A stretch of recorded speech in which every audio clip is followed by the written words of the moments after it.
Hi, I'm Tomek from StorageFreak.net. Today I would like to show you how SnapMirror works based on the NetApp 7 mode. In this video I would like to focus on setting up the SnapMirror relationship, changing the schedule, show you how to update the relationship, how to break it, and basically show you that SnapMirror is a great disaster recovery or business continuity solution, but it's not that great or it's not at all a backup solution. Let's start with showing you my environment for today. I've got my folder, which you can already be familiar with from my previous videos. This folder is the local folder that contains 5 files. Each of them have exactly 20 megabytes of size. As you can see, it's 20 megabytes. Then I've got 2 CIFS servers. One is shared from NetApp 01 and another one is shared from NetApp 02.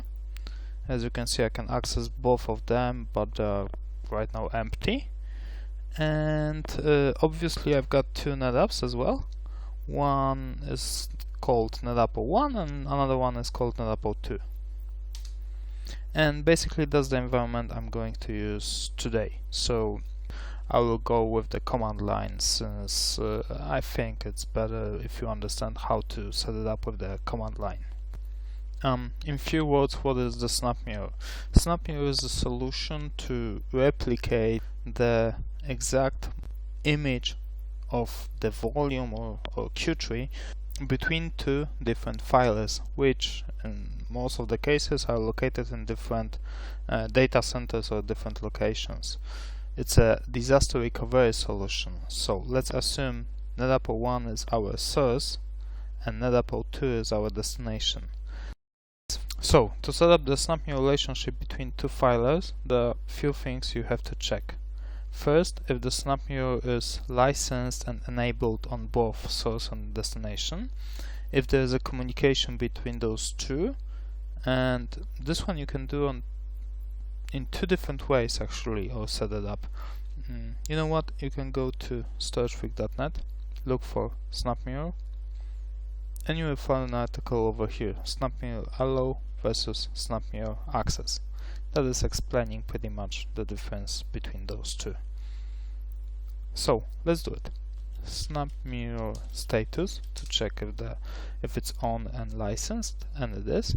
Let's go with our destination. SnapMirror status, it's on. Okay, that's the first thing. Another thing is we have to check if those 2 files can talk to each other. Actually, the relationship has to be set only on the primary, on our source. We can do it with options, SnapMirror access, and we can see that SnapMirror access is for host NetApp 02. We can even go with ping NetApp 02 just to make sure it's accessible, and it is. And why I said that this has to be set up only on the source, because SnapMirror is kind of a pull protocol, which means that from the destination we are initializing the relationship. So let's say in our environment you've got 5 NetApps, but you want to protect your data and you want to make sure that only NetApp 02 can pull the data from NetApp 01. So in this case, that's our scenario. If we would have another NetApp and this one will try to pull the data from NetApp 01, that will fail because it's not given access to this one. Okay. If we go to our NetApp 02 and go with options SnapMirror access, we can actually see that this one has the access to NetApp 01 as well. Why do we need this? Well, actually in our normal scenario this is not necessary, but if in the future we would like to revert the relationship, so for example make this NetApp 02 source and NetApp 01 destination, we need to have the access set on both ways. Okay, so let's go ahead and create a relationship. First, I will start with creating the volume on NetApp 1, which is our source. Let's go for create. Let's call the volume source. Our aggregate is aggregate 1 in my case, and now the size, let's make it 125 megabytes. Okay, this one is created. Now we can create a CIF share. For that we can go with CIF shares, add the CIF share name, let's call it source as well, and the path of the share, it's /vol/source. That's our volume. That's done as well. Now we can go to NetApp 1 and actually see we can access CIF share source, which is right now empty. Now let's do pretty much the same on the destination. Let's go with vol create destination from aggregate 1 as well, which I set up before this video, with 124 megabytes in size. What is very important, the destination volume cannot be smaller than the source volume. It can be bigger, although it doesn't make much sense, but it cannot be smaller. If you try to set it up in smaller size, then we will not be able to initialize or update the relationship. That's done. Let's create the CIF share as well. CIF shares, add destination /vol/destination, and let's go to NetApp 2, and as you can see we can access destination as well. Let's make small experiment on our destination. We'll create a file, just a text file, and call it this is destination. And on our source, let's do the same, create an empty file and call it this is source. Okay, so the source has file this is source, destination has this is destination. Now, to set up the SnapMirror relationship, the destination volume has to be restricted. To do so, we can go with the command vol restrict and /vol/destination. Once the volume is restricted, we will not be able to access it. Let's try to access it right now. As you can see, we cannot. I know it's Polish, but believe me, it says I cannot do so. Now, once the volume is restricted, we are ready to initialize our relationship. As I previously said, the initialization is always from the destination side. So we have to go with the command SnapMirror initialize -S to select the source. In our case, it's NetApp 01.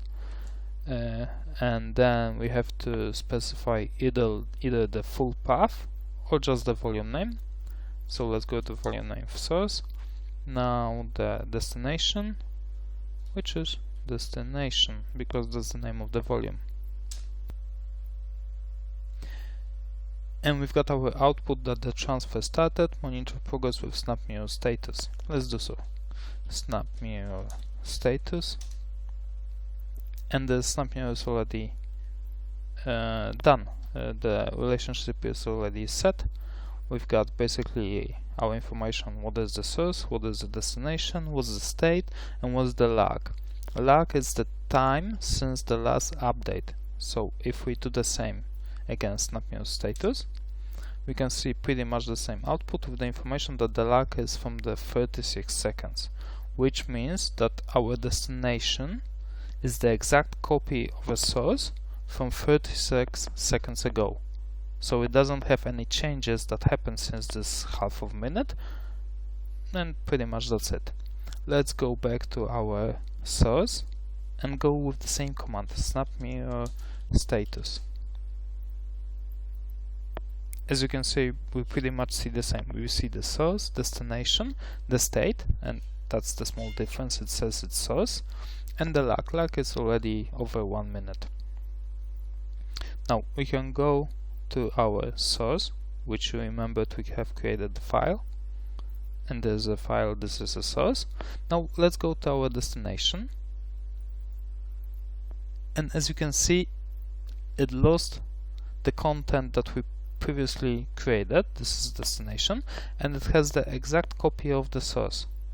So this is very important to remember. Once you set up the SnapMirror relationship on the volume level, you will lose everything you've got on this destination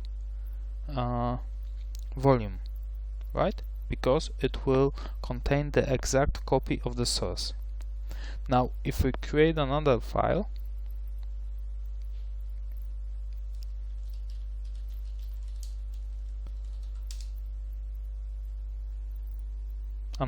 right, and we go with the SnapMirror update, which will update the information from source to destination, SnapMirror will not copy everything from the source, it will just copy things that have changed or new things that appeared since the last update.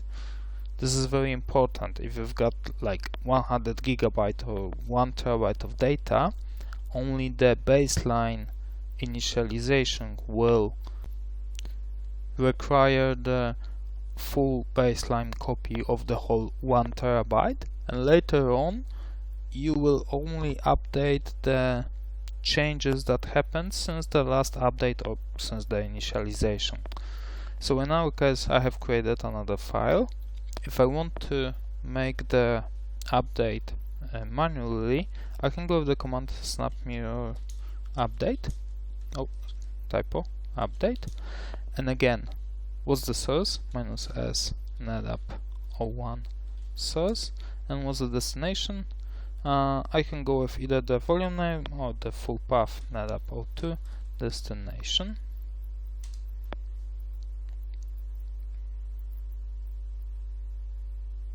Now that's the information that the transfer started. I can check it with the SnapMirror status. Since very little changed, only one small file, I'm pretty sure that's already done. We can go with our destination, refresh the view with F5, and we've got our file copied to the destination.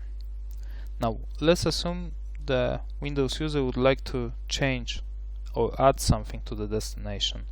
Let's open the file, try to add something. And if we go with the file save, I've got the information access denied. I know it's Polish, but you have to believe me, it says access denied, because nothing can be changed on the destination of active SnapMirror relationship. It's read only and it's protected. Let's assume you wish to have a SnapMirror update every single minute. To do so, you have to set up the schedule. You set up the schedule on the destination. As you initialize the relationship or update the relationship, the schedule is also on the destination, and it's a configuration file stored in etc folder or etc directory. To read it through, you have to go to the command read file /etc/snapmirror.conf. That's the name of the configuration file. And right now it's got only one entry, which is a comment because it starts with hash, and that's the syntax of the file. Actually, this one line I have added so I can explain or show you what's the syntax. The syntax is pretty easy. It's the source filer, then the path to volume or just the volume name, destination filer, the path to the destination volume, then optionally some parameters and the schedule. Let's add the example schedule. We can go with write file -a to append at the end of the file /etc/snapmirror.conf, and let's go with NetApp 01 source to NetApp 02 destination without any parameters, and the schedule. I told you I would like to set it up every single minute, right? So first parameter is minutes, from 0 to 55 minutes every 1 minute. The second parameter is hours, asterisk represents every hour, then day of the month asterisk represents every day, and day of the week, which is between 1 and 7, asterisk represents every day of the week. That's pretty much the same schedule you set up with Unix, setting up the cron tab command, so maybe you are familiar with that. Enter to execute. Now we can check it if it's saved correctly with read file /etc/snapmirror.conf. We've got our entry over here, and that's pretty much all we have to do. Now we can go ahead to our source and just try to put some extra data, for example one of the 20 megabytes file.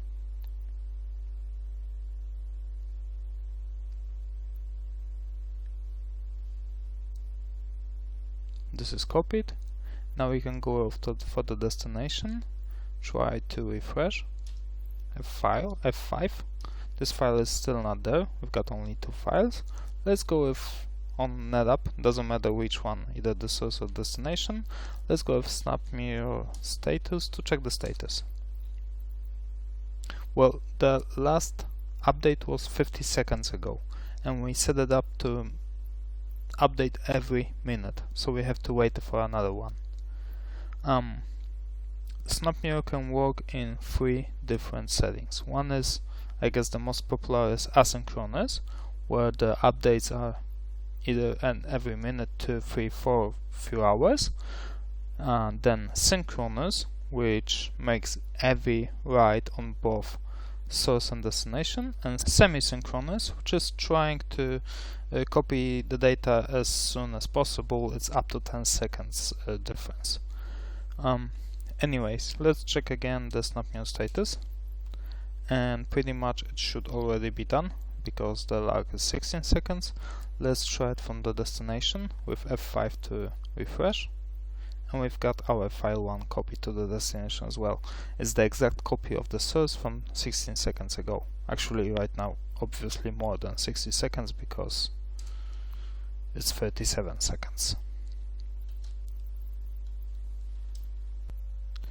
Now at the beginning I told you that the SnapMirror is not a backup solution. Why is so? Let me give you an example. This is our source. Let's assume we've got some virus that will mess up our files. What the virus is doing is changing the name of the files and the entry of the files, which makes the files corrupted. So let's try to do so. Let's change the file with the virus infected. This is done. Now obviously the user might not notice that something is wrong at the same time. Let's assume after some time user notice, hey, we've got an issue. At some point the file got corrupted, either the virus or the file got deleted or any other reason, but we've got our SnapMirror relationship. Let's go for destination. Let me just open again NetApp 2, our destination. And what happened? We've got the same virus infected file over here. Why is it so? Because according to our schedule, all information from source was replicated to destination, and basically the changes were lost. Okay, I changed back the name to its original name, and at the beginning of the video I told you that SnapMirror is a disaster recovery solution. What does it mean? It means that once we will lose the source access, for example, we've got some disaster on our production site, let's say we've got lack of power supply or some kind of other issue, I will try to simulate that with terminating the sieves.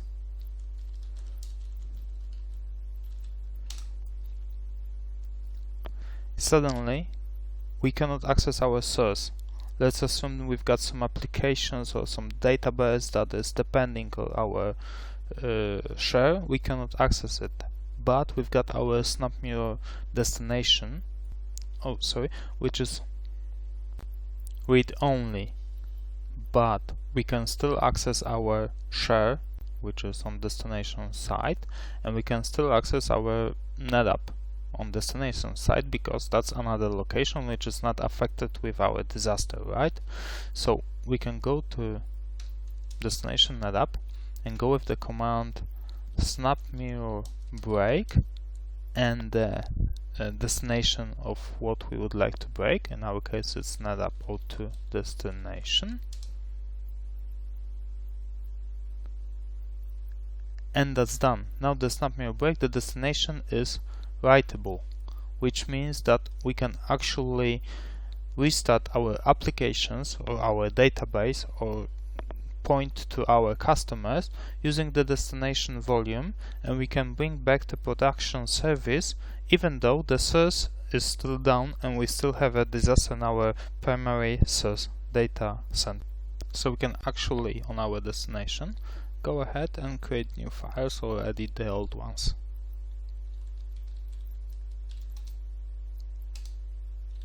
Now the database can run again.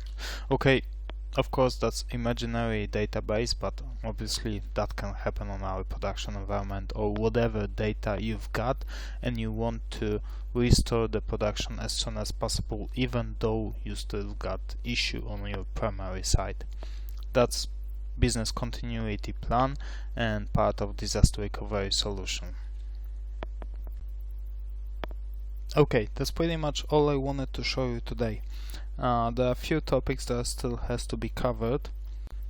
For example, how to reverse the relationship and make sure we can safely go back to our primary site, so in our case NetApp 1, without losing any data. But for that I will make a separate video. For today, thank you for watching. I invite you to subscribe to my channel, check other videos, or visit my blog at storagefreak.net, and see you in the next video.